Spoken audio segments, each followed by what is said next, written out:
All right, let's get our Facebook folks in here. And there we go. Welcome in. Welcome in. It is Thursday morning, 7:33 a.m. on September 8th. That means it's time for an episode of Broncos for Breakfast. I am your host, Nick Kendell, and joined by, as always, on these morning shows for the 32nd time in the last 60 days. That's probably undershooting it, honest to God. Scott Kennedy. Scott, good morning to you. How Good you doing? morning. Last week, Zach introed the show that they were doing Thursday night. It was funny. Sorry, we're not Scott and Nick. I thought that was pretty funny. But you know what? We're the blue collar guys. You know, we come in, we do the dirty work. We're here for you pretty much every day. I was counting up. Nick does like 2 shows a day all week. Yeah. Probably sometimes 3. So we're here for you, and thankfully you're here for us, because otherwise we wouldn't be here at all. So thank you very much for being here, everybody. Yeah, absolutely. It's not the last show, but the last show before the NFL football kicks off tonight. So I don't think Ernie typically joins us for the morning shows. I like to tease Ernie because he's just, anytime we start talking about any other team, he gets upset at us. But maybe talk a little bit about the game tonight, just because I am jonesing. I'm vibing for the Rams versus the Bills. Should be an incredible game. And also talking the Broncos Seahawks, we're going to have next Monday to really dive back and dive into that, but we can start doing that today as well. And going to discuss some quarterback index. I saw a couple articles with from Pro Football Focus talking about the most intriguing matchups this week. And of course, one of my favorite football information sources, Football Outsiders, released their last before the season DVOA rankings. And the Broncos took a bit of a dive, falling out of the playoffs and falling to middle of the pack. So we'll get into that. What does it look like? Why is the reason? But first, let's say hello to some folks joining us here today. Jeremy Sean, good morning. Happy NFL kickoff day. Absolutely, man. I am stoked. Kevin Gray saying football is back. Good morning, Broncos country, Nick and Scott. Good to see Luke's back. Let's ride. Yeah, absolutely. Maybe Luke should back off the let's ride just until he's fully healed. But no, yeah, good to have Luke back last night. And we got Jeremy also saying, Colin Cowherd. I really like Colin Cowherd. I feel like we talked about this before. Are you kind of so on Colin Cowherd? I don't mind Colin Cowherd. Yeah, I don't mind. Yeah. I don't listen to him, because like I said, I mean, I'm in this business. I have trouble listening to people when I can't. It's hard enough for me behind the scenes with you guys when I can type in the chat. Yeah. I'm like, if I can't interject when I hear people giving opinions, I'm like, I get frustrated. Yeah. I'm like, so it's just so I don't listen to that stuff, but the takes that come across, even the hot takes that come across social media and stuff that I run into every once in a while, I don't mind Cowherd so much. I think he's at least intellectually honest, which is important to me. I don't have to agree with you. That's not part of it. It's just the inflammatory style of, I'm just going to say crap to get people riled up. I got no time for that. I just don't. Yeah, absolutely. I enjoy Cowherd. But anyway, Cowherd says, or Jeremy says, Cowherd picked the Broncos to win the West, and Peter King and Florio have us dead last in the West. It's going to be interesting to see how the dust settles when it's all said and done. I've said it since July this year. Who can stay healthy? Who can win the war of attrition without the injuries coming up this season? That might be the biggest thing. Obviously, you can't avoid the big injury. That changes everything. But, one injury on the offensive line, a couple of defensive backs. A lot of these teams, built on glass. If the Chargers lose Derwin James or one of those edge rushers, if the Chiefs lose Chris Jones, I mean, just so much going on there that will be really interesting this season. Unfortunately, the Broncos are already behind the ball there with the Tim Patrick injury, probably the most impactful one in the entire AFC so far this season. But, time for other guys to step up. Jerry Jeudy, KJ Hamler, 2 top 40, top 50 picks. The opportunity's there this year, guys. Go take it. Lawrence Rivera coming in talking about opportunities for us with the Star saying, woohoo, good morning, guys. Absolutely love the positive Thursday morning kickoff week energy. Thank you so much for joining us, Lawrence. Luke Wright also coming in. Good morning, Nick and Scott. Football is here. Dave Glassman in here, of course. We got Alex Barrios. I feel like we haven't seen Alex in a long time. I remember Alex Barrios. So hope you're doing well. Glad you're back for the season. Says Broncos country, let's ride. Sunny days with the hearts and the thumbs up and the coffee and the smiley face. Steak, eggs, pancakes, milk, coffee. Greg Smith. God bless you. Unfortunately, Nick knows what I had for breakfast because he had to sit and watch me eat it. That's why we were 2 minutes late. That's okay. You got to put it in. You drank water and had breakfast before we went, and I'm just sitting here like empty stomach coffee. What's that sound? That's Nick's stomach. Wow. Yeah, that's. We got to go now. No, Clee coming in saying you're never 10 to 20 minutes late. I feel like we've been 10 minutes late before, but typically around on time. Scott will just go. Scott gets antsy. He's like, you know what, Nick? I'm starting. So, okay, God bless. I handle meetings like that too. You know, if you're 5 minutes late for a meeting, I'm done. I'm sorry. Yep. You're going to reschedule. I'm out of here. Yep. Jake Gerard coming in. It's officially the NFL season. Let's ride. Mark Schrader coming in. Mark, I know you shared some information with me the other day, or yesterday, 2 days ago, but Mark's got a surgery coming up. So everybody send the good vibes to Mark. Hope you're doing well. Doesn't that sound about right, Mark? Coming up next week? I think so. I feel like September 15th it's ringing a bell for some reason. So, and Jeremy Sean says, let me guess, cereal. No, I quit eating cereal for breakfast about 10 years ago. That's what I grew up on. Now I go yogurt. I get the protein in the morning. So I'm a double yogurt and a glass of water about that big and a pot of coffee about that big. So I'm up and down a lot in the morning. Anyway. I have a Quest bar almost every morning. It's kind of basic, but they're really high in protein. So good to eat. But Mark, we're thinking of you. Hope everything goes well. And hopefully we can provide some entertainment, not just, the Broncos playing well, but us as well talking about it. And on your road to recovery, you can still enjoy the chat and hang out with us in here, of course. Got moved Dom, back. Mark Schrader says 16th down. Okay. Well, so next Friday. Okay. Yep. Man, coming up, Dom in the house too over on Facebook, changing the profile picture there. Dom, I see you. Good morning, Nick and Scott in Broncos country. Are you ready for Saturday, Nick? I found an Iowa Hawkeye bar in Seattle, so at least we can be miserable together. But I don't know. Like Vegas still has Iowa as a 3.5 point favorite. That means the over/under has got to be what, 5? I don't know. An Iowa Hawkeye bar. Since we were just talking about breakfast bars, is that like stale and bland? No, it's just corn. It's corn. Have you seen the video yet? The corn TikTok, whatever. No, corn. It's going to be a good time. Gary Leeds Palmer. Good morning, Nick and Scott. Thanks, Scott, for being a great support for MHH, even though you're not a fan. Go Broncos. Scott's pulling for him this year because he had to go through last year where it was painful. The chat would always devolve in, not you always, but things would devolve into Teddy Bridgewater, Drew Lock, Vic Fangio, Pat Shurmur, just misery. And kind of funny. I'm dabbling a bit. I'm a backside observer of the Seahawks social media and Twitter right now, and man, it's a miserable place. And Gary, I'm a fan of the process. I'm a fan of the community, and I'm a fan of football. I've been working in sports, not team related, for most of my sporting career because I was in recruiting. So, I was on the Alabama sites, I was on the Mississippi State sites, Georgia, everywhere. I just like talking with fans. I like bringing people good news, and then hopefully I build up enough of an honest reputation and some credibility that if I had bad news and if I have a take that's negative, then it's like, okay, well, we trust this guy. That's what I'm going for. Gary, I like the work and I like being with y'all every day. It is a lot of fun, and we try our best to be as coherent and unbiased as possible. But obviously, you're going to have our misses. And that's appreciate the stars, Gary. Oh, thank you so much, Gary. We appreciate you. We got official Andrew Furmanek coming in here saying, I can't wait. Denver Broncos on Monday night. Let's ride. Absolutely, Jeremy, flattering us. Not only you guys, the hardest workers, provide the best content. It's all coffee fueled and just spite and rage. Albert Knopper's coming in. Good morning, fellas. Good to see you. Are you guys excited? Are you excited to see Ozzy perform tonight? I am. Ozzy with the starting tonight. Man, how old is Ozzy these days? He's got to be pushing 80, 75, 80. You say Ozzy to me, who performing tonight. I had to look at I'm like, I didn't think Albert Knoppers was a Braves fan. Is Albie's coming back tonight? I didn't even know who you were talking about. So is Ozzy Osbourne doing? I'm guessing like the opening or something. I guess so. No, I'm not excited to see Ozzy perform tonight. Good on him. I kind of say that the rock stars, the drug-fueled rock stars that have made it that age have already put their bodies through chemotherapy.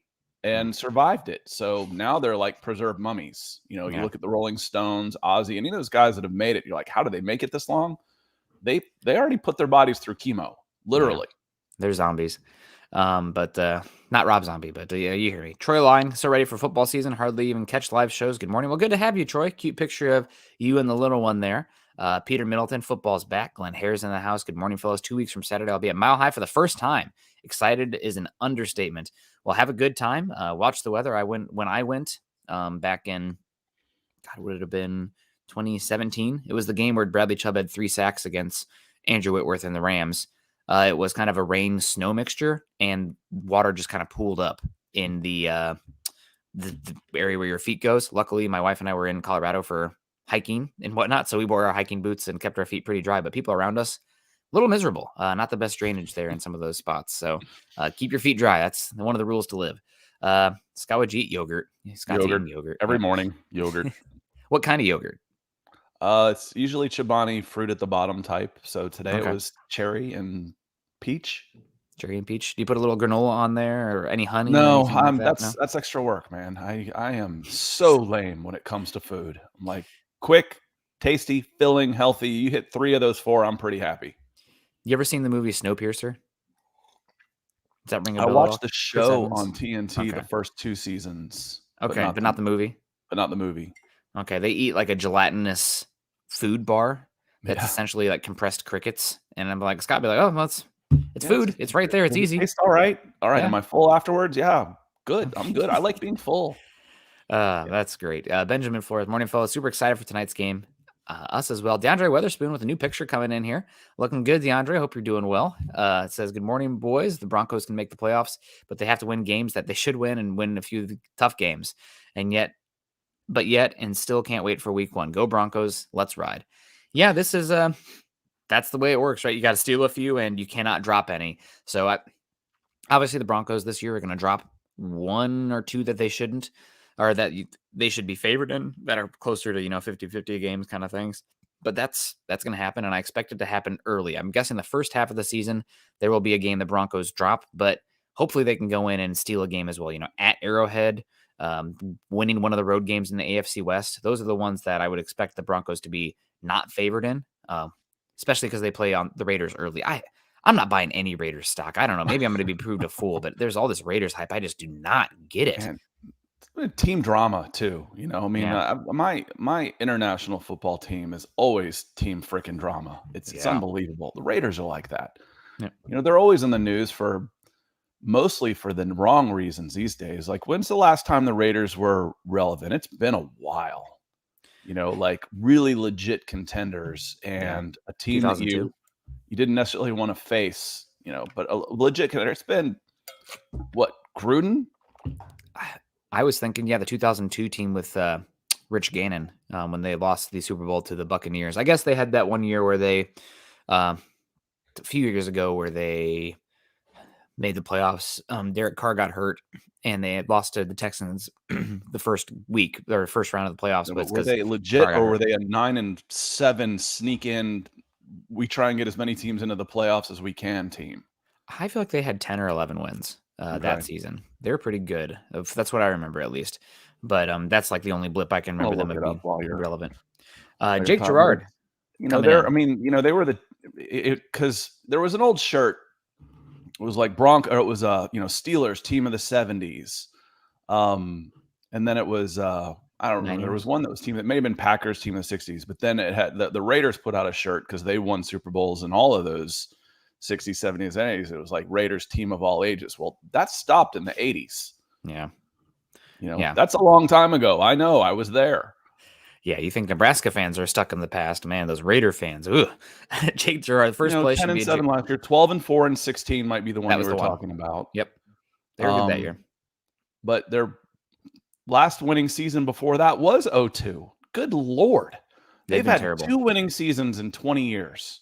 2, man, you love it. The Detroit Lions think that stinks, and all the first round busts, man. It's no. Couldn't happen to a better team. So again, it's easy to say I'm not buying in yet because what have you seen other than they are a Q rating team. The Raiders are still what you would consider a big market team, so to speak, because of their past. But man, they've suffered. They've suffered the last 20 years. Good Lord. Yeah. That's let's keep the suffering going there. I love it.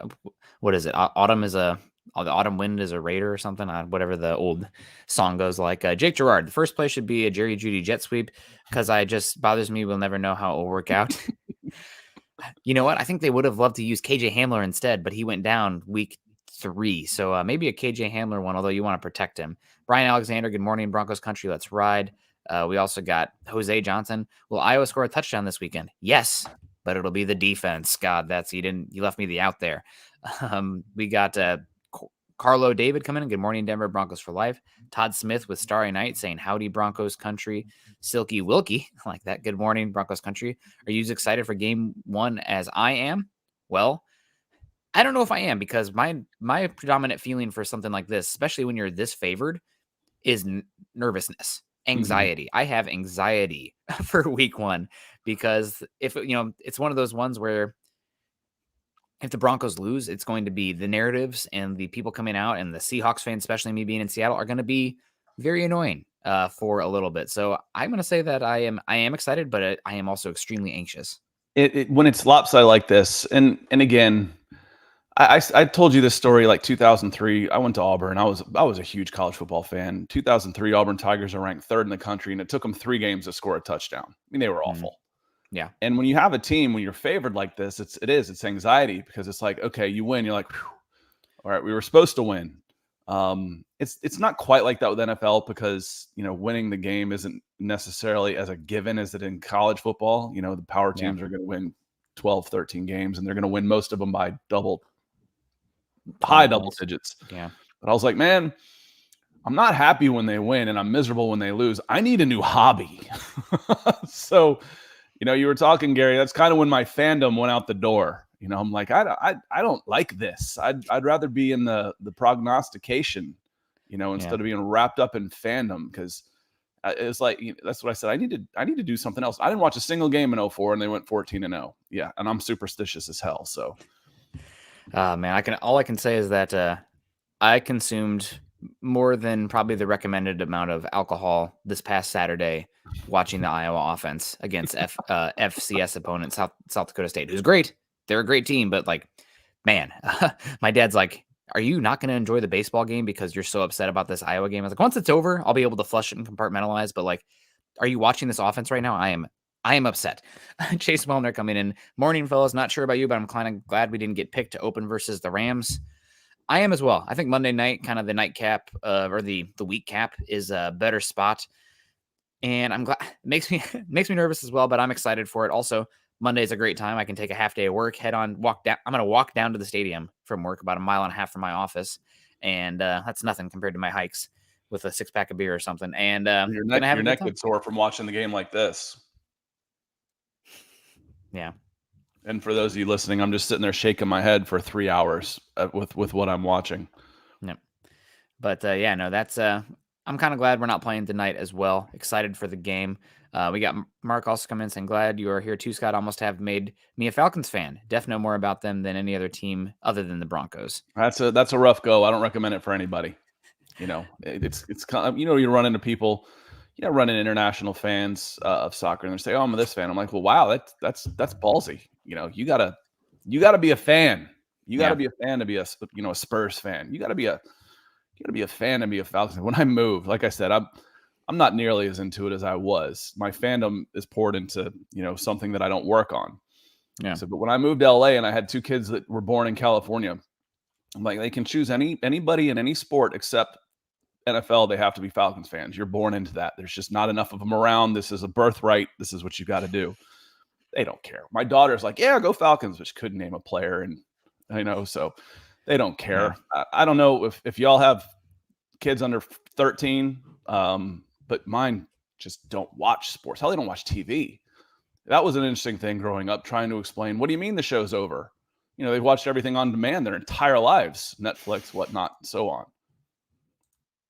So Want to hit a couple people here real quick. Lawrence is coming with some stars. He says, when Gruden got fired for not wanting Brady, there's a lot of them, but they're always big news. Raiders headlines are still headlines. He also came back in. He says, remote controls have come far. Check him out, Scott. Oh, yeah, I did. I just flipped it right on off and went and watched high school football. That's when about that same time was when I really got into sports media. So I was out watching on Saturdays. I'd go out and watch high school and junior college games is how I spent them instead of sitting on the couch watching SEC football all weekend.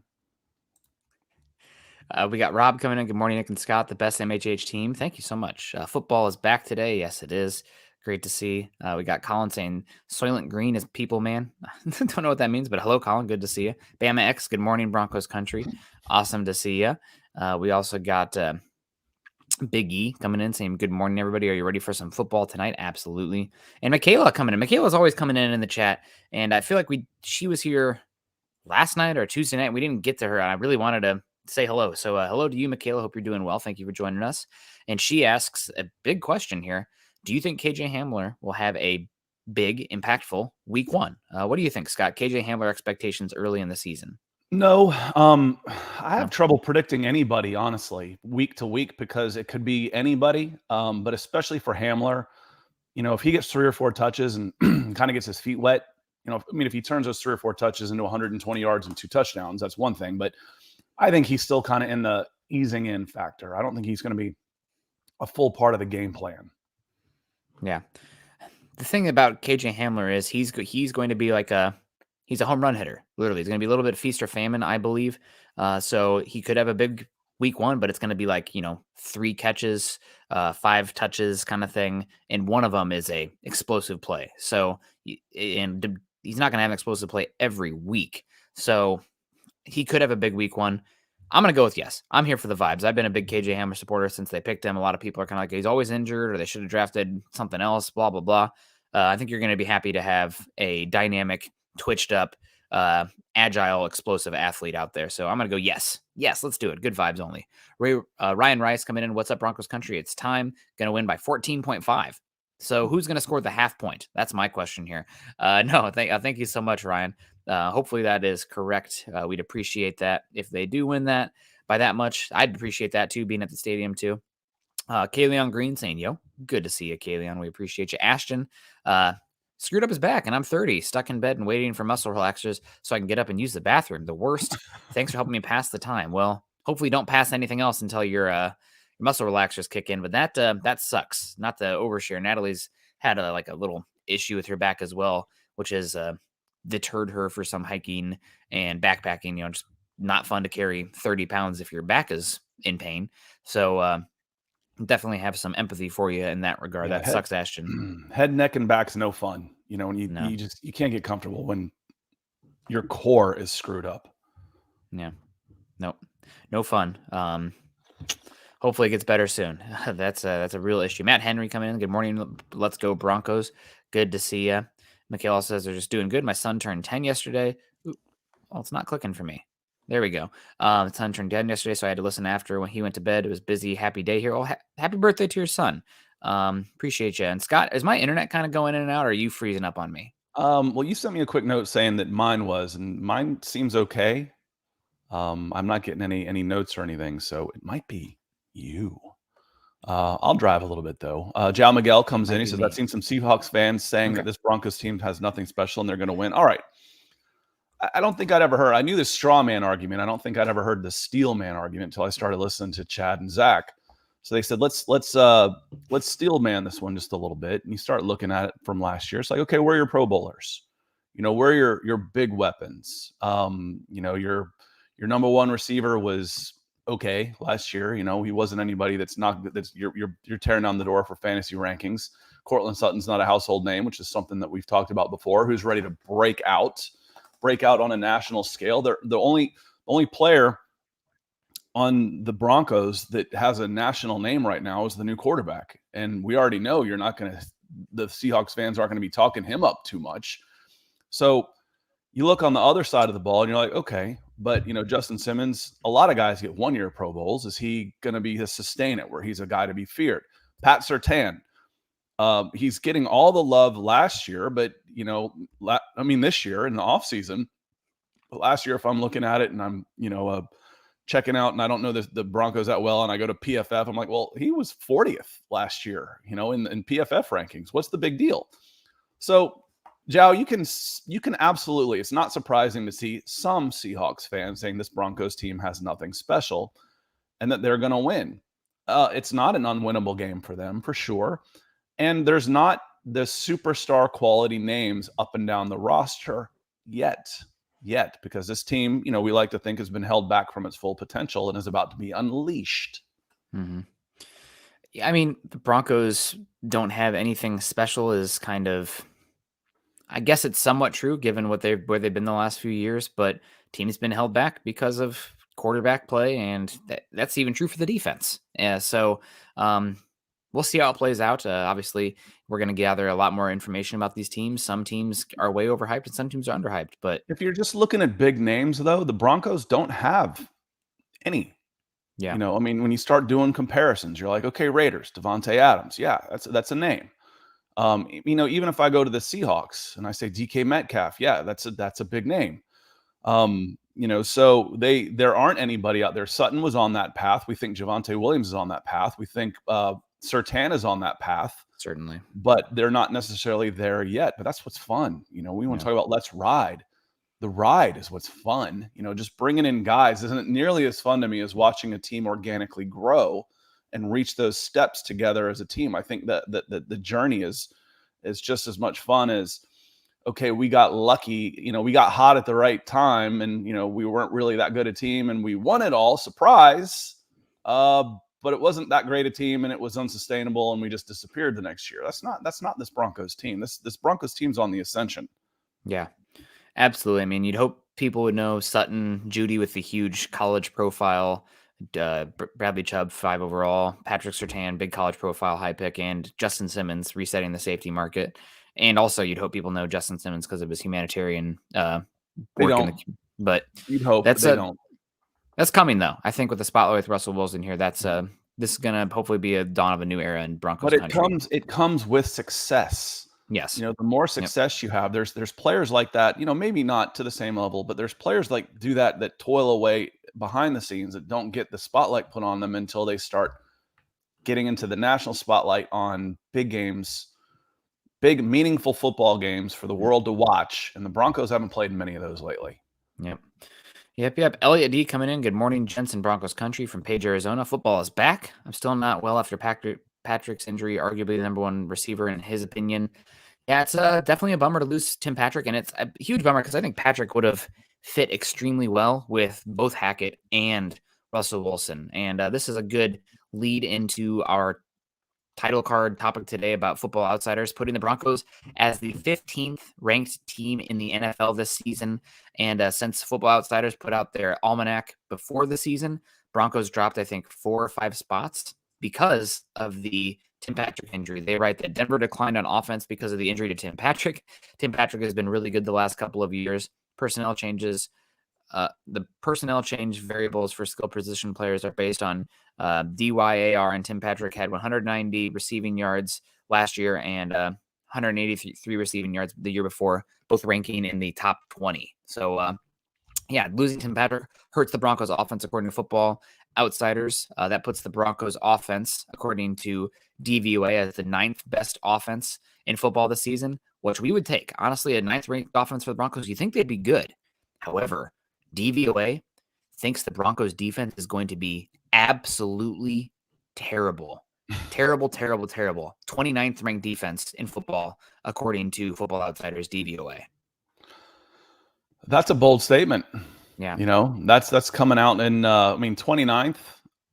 We've got our concerns on the interior line, but that's really about it. Backups at that. And my concerns have been alleviated a little bit based on the personnel moves, who you kept and who's going to be there. And all of a sudden it looks pretty good. If, especially if Awazarike can come in and be a serviceable second team defensive lineman where he can at least hold his own, you feel pretty good about that. So I don't know, 29th, that's I don't think there's an agenda there. You know, they may fully believe that, but I don't see it. I really don't. I think this team can move down in some of the glamour categories, specifically points against and yards against, those two, because I think there will be more plays against, which is what DVOA should be talking more about. So I think this defense can actually be more effective in winning you ball games, even if they give up a few more points and yards. I know that sounds crazy. We gave up more points, but we're a better defense. But yeah, your offense is going to be running quicker. You're going to be having more drives against you. So you can give up more yards and more points, but you can turn the ball over more. And you can force more 3 and outs. You can force more negative plays because you're going to be more attack minded. So 29th seems again, you want to put a year's salary on the over under on that one. I'm in. Yeah. We'll see how it plays out on that one. And hopefully my internet clears up here. It still says 1 bar for me, but I had a comment here from Patrick coming in saying from top 5 last year to 29th this year, DVOA hated the Broncos defense last year as well.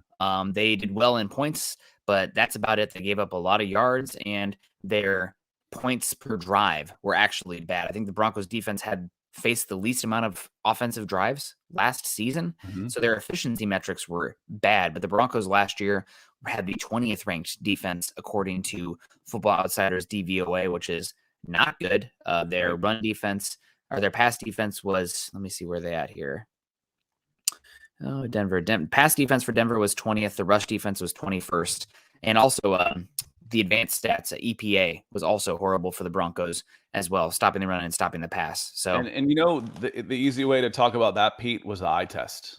You forget about the points. There's lies, damn lies, and statistics. What did the eye test tell you watching the Denver Broncos last year? What was your feeling watching the Denver Broncos defense last year? Did you feel like it was a good defense? Did you feel like they could get a crucial stop? Did you feel like they were forcing negative plays? I know the answer to that. The answer is no. And that's why I'm saying is like DVOA, what they're trying to do is trying to level things out and saying, okay, well, they were good in points. Yeah, but nobody ran any plays against them because they're trying to kill the ball. They're trying to run the clock out. They're running a 4 quarters all game. So, I put it up on another show, Pete, ran some numbers for Chad and Zach, and I could find it again, but I just did a quick search on opponents plays against and opponents plays, and the Broncos were like 29th in both categories, 29th and 30th. And when at the end of the season, they were last with like 60 plays per game, and then their last 3 games under Drew Lock, they only ran 50 plays per game. So when they had Drew Lock, there was absolutely no trust in the offense, in Shermer and Drew Lock in that offense, and they just tried to kill the clock as much as they possibly could. But again, the eye test, what did you feel like? Did you feel like that was a top 5 defense? No, you didn't. Yeah, they were especially weak up front. The front 7 was horrible last year for the Broncos outside of Draymond Jones and Shelby Harris as far as starting quality players. Colin Wood coming in about Vic Fangio. Has anybody hired him yet? There's actually some weird contract language here, which would probably keep teams from hiring Vic Fangio because when you do that, I don't know if you've read this about the Patriots, but one of the reasons that Bill Belichick has not given a title to Matt Patricia and one other of the coaches on the staff is because once they get an actual coordinator or positional coach title versus advisor, the last contract, the team that was paying the last contract is not off the hook anymore. So giving them advisor role means that they can pay them whatever, and that Detroit Lions are still on the hook paying Matt Patricia. So I'm guessing that's part of it with Vic Fangio, which is, God, how clever. I don't, these billionaires paying these millionaires. I don't really care, but just kind of a funny little bit of information there. Yeah. It's part of your settlement saying, we will pay you this until it's almost like alimony. Yeah, I'm gonna pay the ex this amount until you get remarried, and then she never gets remarried. She's been living with the same dude since 2 weeks before we got separated. So it's very similar. It's loopholes. And Peter says, yeah, it felt like a meh defense, to be honest. Yeah, and that's the point, Pete. It was again, they said 20 under the same metrics. It was 20, so they think it's going to be sliding even further backwards. Where I disagree, I think the attack-minded ability of this defense, coupled with better play at the edge, will make this a more dangerous defense. to play against. Dennis Chandler coming in with some stars. Thank you, Dennis. We appreciate the support. Yeah, appreciate it. And Scott, I think I'm going to dip out quick and come back in to restart my computer just because the one bar stuck around for 10, 15 minutes. So Yeah, I'll be back in 2 minutes. I'll hold down the fort a little bit. Keep it real, Denver. He says, Fangio, and that feels like a new name. Sorry, my head just got super big. So you're getting a lot of forehead. This space is for sale, by the way. Any potential sponsors of the show? Fangio said he's taking the year off, might come back next year. But yeah, he's got every reason to take the year off. Pick your, Zach likes to pick fun at him. Fangio running his mouth. I could have a job tomorrow. Well, you probably could, but you don't, and that's a bad look. And that kind of sums up how you looked in front of the media, your entire career in Denver. But they're gone. They're gone. Enough of Fangio for sure. We'll talk about coming up this week, and focusing on Seattle. I had a question in the chat when we were talking about if they don't have anything special, what do the Seahawks have? Well, again, if we're talking about just name recognition, Q rating, for lack of a better word, I would argue that both Tyler Lockett and DK Metcalf have a higher Q rating than anybody on the Denver Broncos offensive side of the ball going in to this year. The exception to that might be Javonte Williams, who's really starting to get some hype. There you go. I had a call from my friend. He's like, we had an auto draft, and this is the team I got. And he's like, I got Jerry Jeudy. I'm like, Jerry Jeudy that's my breakout player of the year for the Denver Broncos. That was my prediction. So I'm hoping for 1,200 yards, 8 touchdowns or so, because it's really time. It's really time for Jerry Jeudy to mature. He's still young, super young. He's 23 years old. That's a baby out there. I'd like to poke fun at the Falcons drafting double holdback Calvin Ridley, who turned 24 as a rookie. Jerry Jeudy is younger right now than Calvin Ridley was as a rookie. This is his 3rd season coming in, so he's super young. And then he said, and I got Jay Williams, Denver. I'm like, dude, what's the problem? Your team's a lot better than you think it is. So Javonte Williams is going to be, sorry, Chris Highland coming in and confusing me with the Spurs talk and Chelsea talk. I'll get to you in a minute. Javonte Williams they split carries with Melvin Gordon.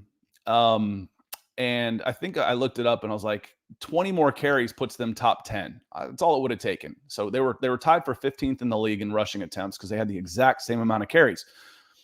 If you flip that to even a 55-45 split to Javonte Williams, he's in the top 10 in carries. Well, you give Javonte Williams top 10 carries, then your big worry is he also getting the touchdowns?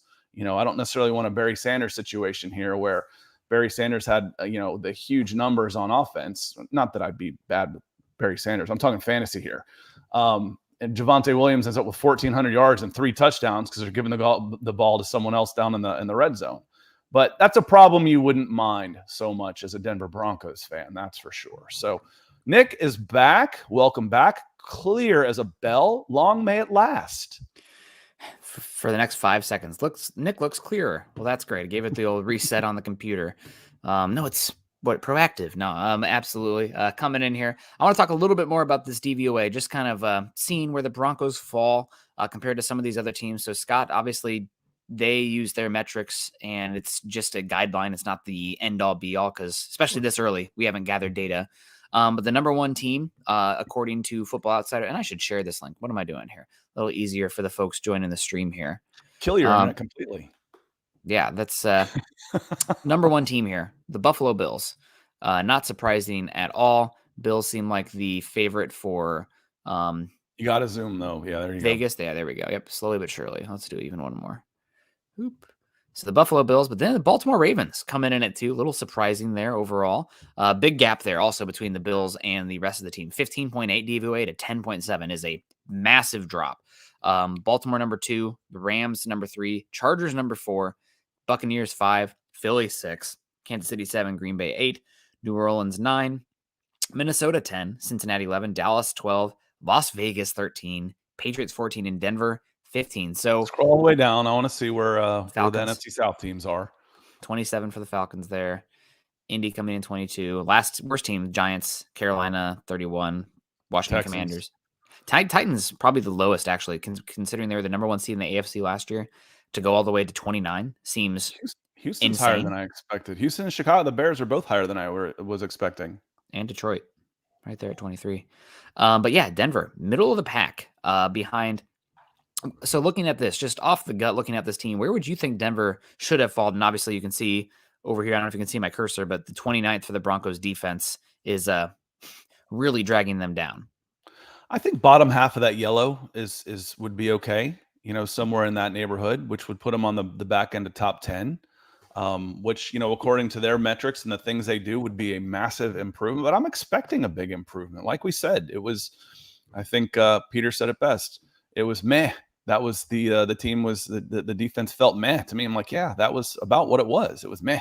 It was okay. It's just they seemed better because the offense was so bad. Yeah. So, comparatively speaking, the defense was really good. And again, you've got those nice statistics. I'm going to hang that on my resume for sure. I had the 3rd best scoring defense in the NFL. Okay, let's dig into that one just a little bit. So, I think 10 somewhere right there. It's a little hard to read. So, Kansas City, Green Bay right there. And, how good is Cincinnati's defense is pretty good with another year and some more weapons. That rush was pretty fierce. We talked yesterday about, one of the questions was they were able to, to rush 3 and drop 8. And then the thing was against Mahomes, the Bengals were getting pressure with 3 and 4 guys. And, I've said it before, all this genius stuff, my ass, man, give me an edge and get me pressure with a front 4 and let me drop 7 in a coverage. I'm going to look like a freaking genius. It's not rocket science. No matter how many times we try and reinvent the wheel with all this newfangled lingo and stuff, man, my guy beats your guy, I'm going to win. And if I can do that on the front 4 with 4 guys, 3 guys, gets pressure with 3 guys, I'm going to be better than you. It's simple. Anyway.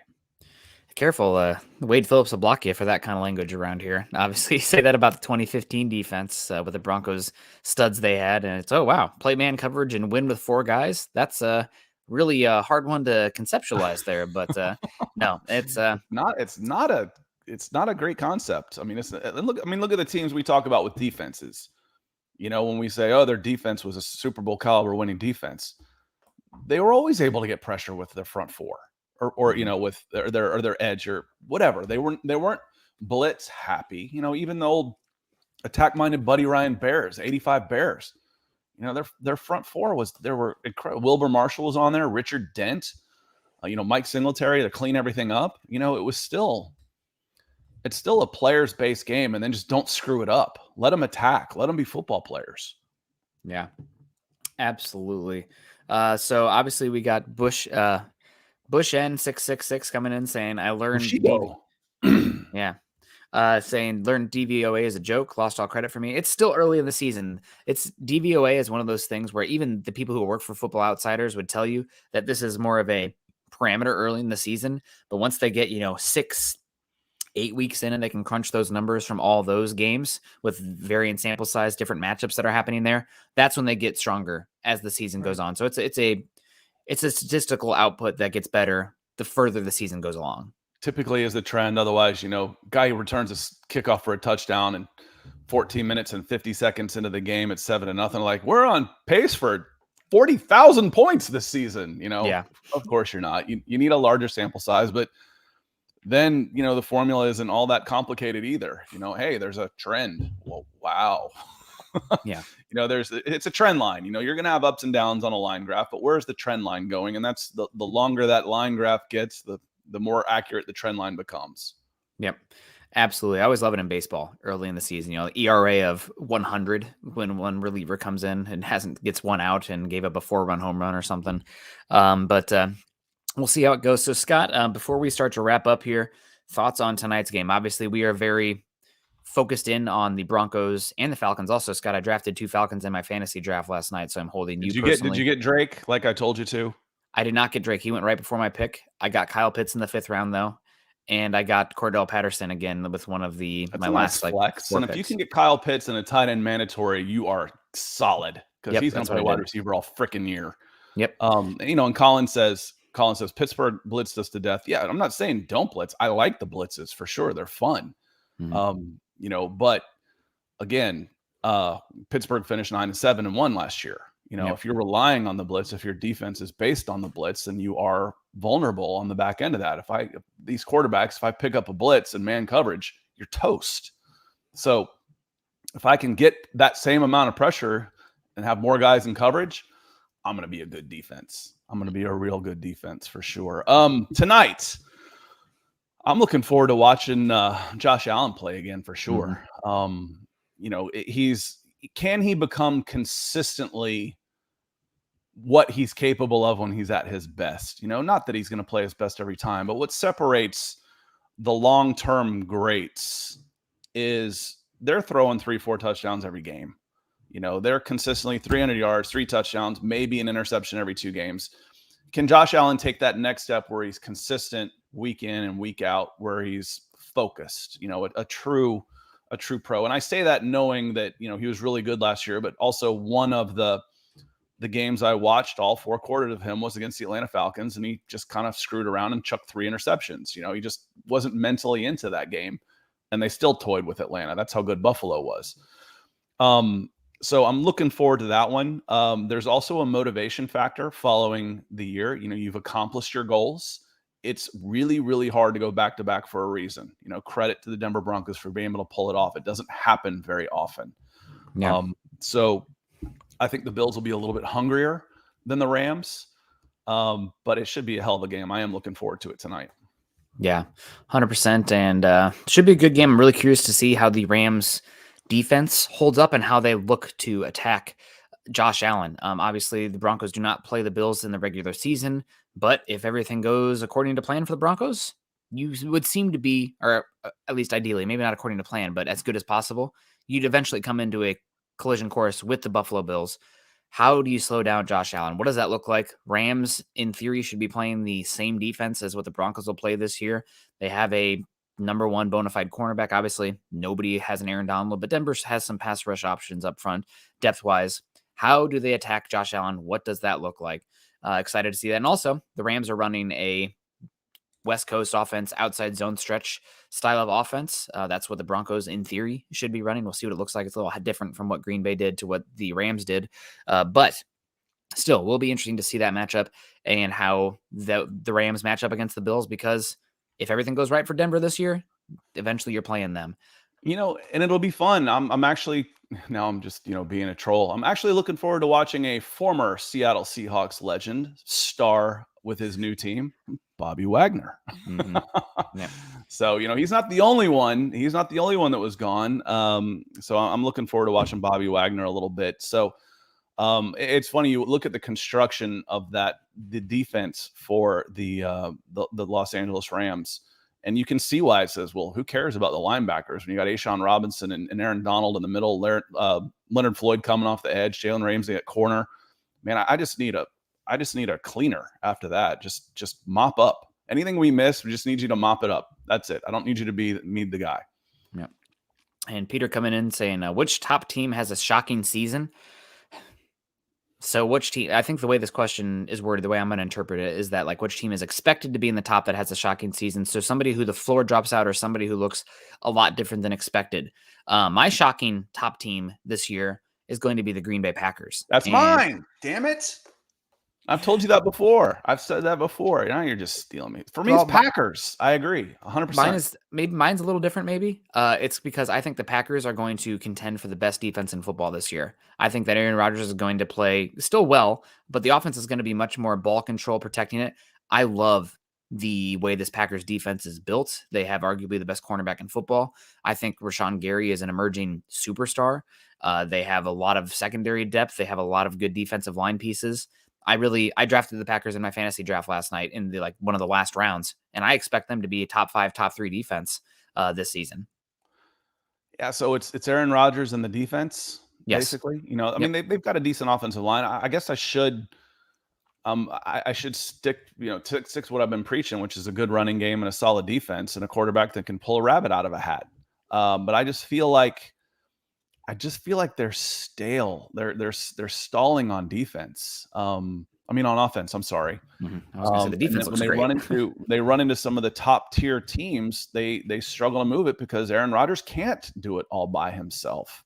So I feel like they take a step back, almost a preview of who beat them in the playoffs. The Rams? Did the Rams? It wasn't the Rams that beat them. It was the 49ers. 49ers. Yep. The 49ers weren't very good on offense, but they just put a chokehold on them. They're like, okay, you can't beat us.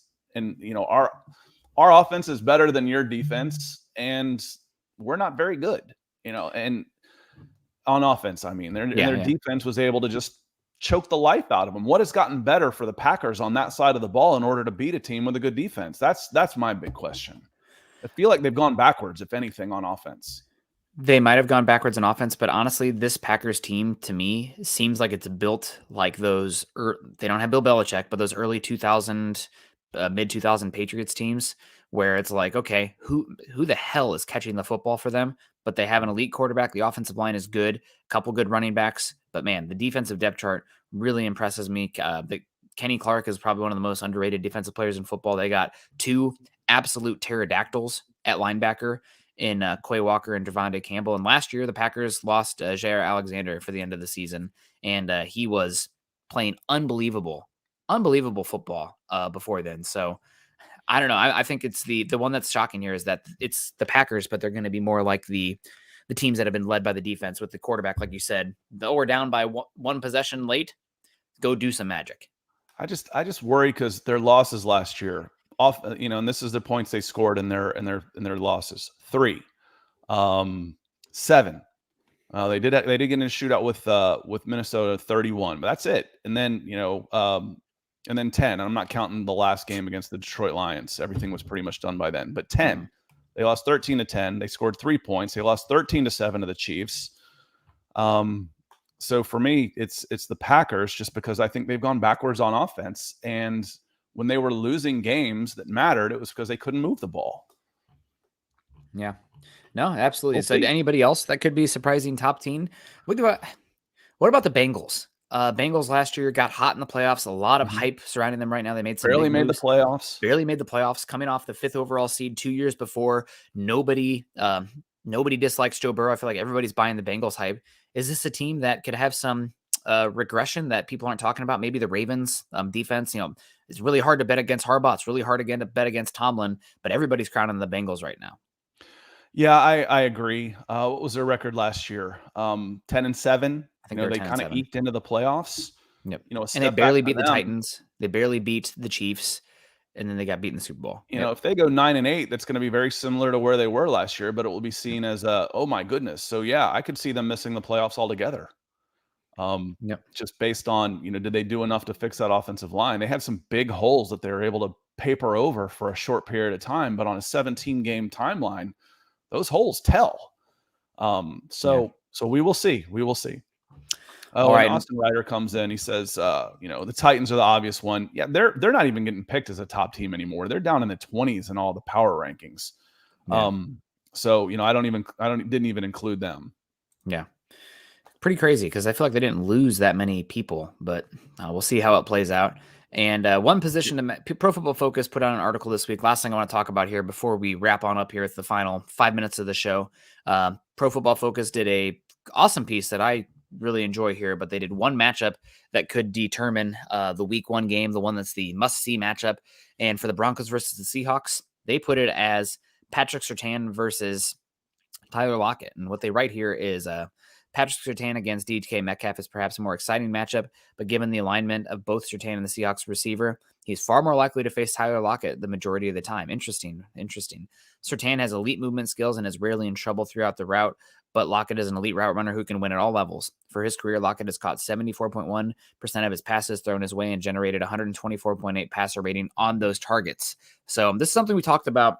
I think it was maybe you and I Tuesday morning, where it's like, oh, are they going to use Surtain to follow around DK Metcalf around the field? It's like, well, really, typically that's not really how it goes in today's NFL. They are way more one side of the field. And that's true for not only the cornerbacks, but also the wide receiver. I think it has to do with how much more comfortable you are on the technique, et cetera, on one side of the field. But Surtain versus Lockett's going to be a matchup, and we're hearing that now. I guess people, I'm guessing Twitter's going to be extremely upset when DK Metcalf is putting up some yards maybe against Ronald Darby. But what do you think about this matchup that is listed we'll here? see how it goes. I feel like, do they really know how the scheme is going to be? Are they inside? Or are they just guessing? They're guessing right now, especially week one. Surtain might stick to one side of the field. They may rotate guys over, and based on how they line up and motion, you could double guys, you can roll guys over to one side or the other. So I feel like that's a guess at this point. It's not nearly as static a matchup as edge versus right tackle. If I've got to pick one matchup, I'm going to see how is Billy Turner going to hold his ground against anybody that's coming in against him. But again, with these teams, the first two teams on the schedule, I feel like you can win by running Javonte Williams and Melvin Gordon right at them for the majority of the time. And then quick hits, where I'm doing some 3-step drops, some bubble screens, some slants, where I can take the edge completely out of the game because he won't have time to get there, even if the right tackle isn't there at all. So the running game and the defense should be enough to win these first two games for the Denver Broncos. Yeah, and for me, matchup here that I'm most interested in, Bradley Chubb versus whichever rookie offensive tackle that he goes against. Bradley Chubb, he got a lot of hype in the offseason. He's entering his contract year, and you're going up against Charles Cross and Abraham Lucas, two tackles that we scouted a good bit, but still rookies. I'm hoping that the Broncos pass rush is enough where it's like Geno Smith is getting to the end of his drop back and he's having to worry about pressure versus even getting to scan the field. And if that's happening, it's because Bradley Chubb is eating up some rookie offensive linemen. So that's the matchup that I think is the most key to this game. This could be the overreaction, on the positive side when Randy Gregory and Bradley Chubb each have 2 or 3 sacks, and they're going to have 50 sacks apiece. Well, just be careful they don't finish with 8. You're going to have to, and Geno Smith isn't a magician back there where he's, knows how to get rid of the ball quickly and do all those type of things. And if it's Drew Lock, we know he's not afraid to take a sack. So, we'll see. You feel good. The matchups for the Broncos are almost all in favor of the Broncos. When we do preview the game and stuff a little bit more in depth, we can do offensive line versus even running game versus pass rush defense. Right now, it leans heavy towards the Broncos. Dahan comes in. Thank you for coming in, Green, my friend. He says, late to the party this morning, but who's Denver's offensive and defensive MVP for Monday Night Football? Let's ride. I think we just kind of talked about it. It might be one of those edge guys, either Randy Gregory or Bradley Chubb. I'm gonna go with Chubb right now because I have a feeling he's the one that's. I feel more confident that he's going to get more snaps, that he'll be on the field more, and that he's going to the edge against the tackles is a matchup to like for this one. So I'm going to say Bradley Chubb, and on offense, I'll say I'll go pretty easy and say Javonte Williams. For defense, Bradley Chubb, I think, is the safe one. But hell, I got to rep my guy. Let's go. Since you said Chubb, Gregory, I'm going to go Draymond Jones, maybe eating up the middle as well. I don't think that Seahawks interior offensive line is very good either. And Draymond, I think, is going to get a lot more one-on-one opportunities this year in advantageous situations, and that is a great thing for Draymond. That's a great thing for the Broncos. On offense, I think Cortland Sutton's going to eat. I think they're going to get him the football. I'm expecting some big plays. I'm not a big fan of what the Seattle secondary looks like right now. I think there's going to be some crossers to take advantage there, deep crossers, and I don't really respect Jamal Adams' game in space. So we'll see how it plays. But guys, we're at 58 minutes. Scott, anything else you want to talk about before we wrap it on up here? No, you corrected me. I was like, this will be our last show before the game. No, it's not. We'll be here Monday, Monday morning. So, tonight, check out Chad and Zach. And Ethan's not here. There's some news coming out of England right now. Just check out Twitter. Could be some big change. So Ethan's not here.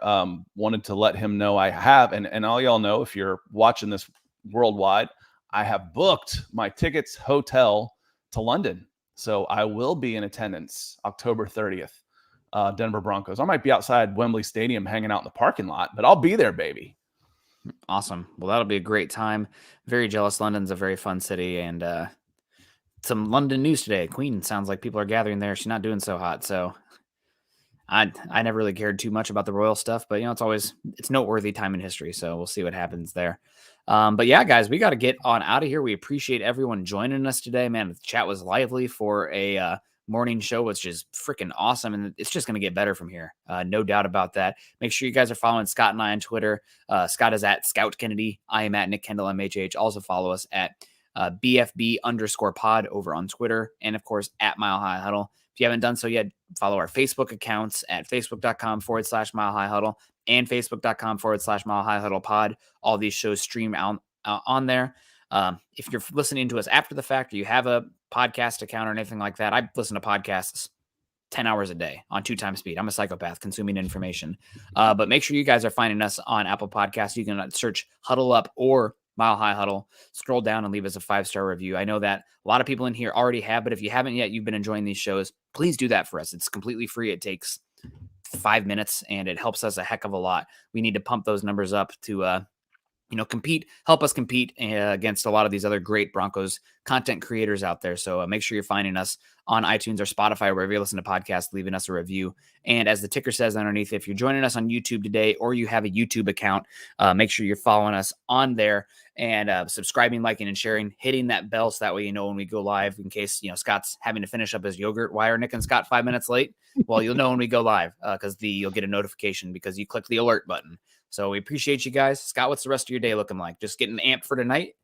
Yeah. I mean, it's a double practice for soccer, so get done, and then I'll have the game on while I'm here for MHH for the Mile High Huddle podcast. So we'll be watching. Probably this might be the first time I've watched the first game of the season for a long time. I'm interested in it, definitely. Yeah, absolutely. Well, I got a fever, and the only prescription. It's not more cowbell, it's more football. Tonight's the kickoff. It's going to be great. Excited. Bills, Rams kicking off a great week of football, and Broncos coming soon. It's the dessert for the entire week. Make sure you guys are tuning in with Huddle Up, Mile High Huddle, for all your Broncos content as we speed forward through this week to the Monday night. And anybody who's going to be at the Monday night game, hit me up on Twitter. I'm going to be at the game as well. It'll be great. Gonna need to get that monkey off my back with my record of attending games, but gonna be awesome. We appreciate you guys. We'll see you Monday morning. Make sure you're tuning in tonight for the Huddle Up shows. Make sure you're choosing compassion and kindness. As always, go Broncos.